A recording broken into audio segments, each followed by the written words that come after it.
তোমরা কেমন আছো? ভালো স্যার। তো সবাইকে শুভ সকাল। আচ্ছা, আজকে তো বেতন আনার কথা, বেতন এনেছো? হ্যাঁ স্যার, আমি এনেছি।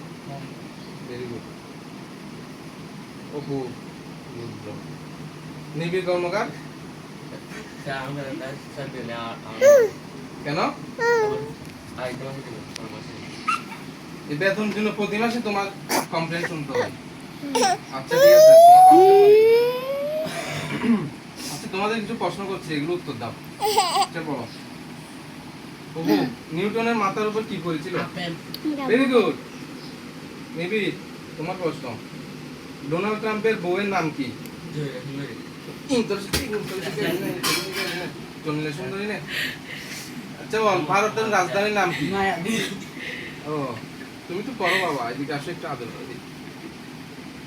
কোন দেশের মানুষ বেশি লম্বা? বাংলাদেশের তোরে মানুষ শিখেই দে।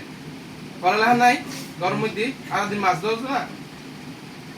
আচ্ছা বলো, বাংলাদেশের কোথায় সর্বপ্রথম নদীর নিচে টানেল আবিষ্কার হয়েছিল? কর্ণফুলী টানেল। Very good. ওইখানে তো তোমার বাড়ি মনে হয়। হ্যাঁ স্যার, আমার বাড়ি। আচ্ছা ঠিক আছে, তুমি বেশি জানার কথা। আচ্ছা বলো তো, রাশিয়ার প্রেসিডেন্টের নাম কি? ওবাইল কাদের। তুমি তো বাংলাদেশের কাকা ভাই না। আচ্ছা আচ্ছা বল, তুই বল, কোন দেশের মানুষ বেশি ঘুষ খায়? বাংলাদেশে। আরে তুই তো রিয়েল কথা বলেছিস। আচ্ছা তুই বল, আইফোন সর্বপ্রথম কে আবিষ্কার করেন? ডাক্তার মোহাম্মদ ইগা। কি? বল, পাস করো।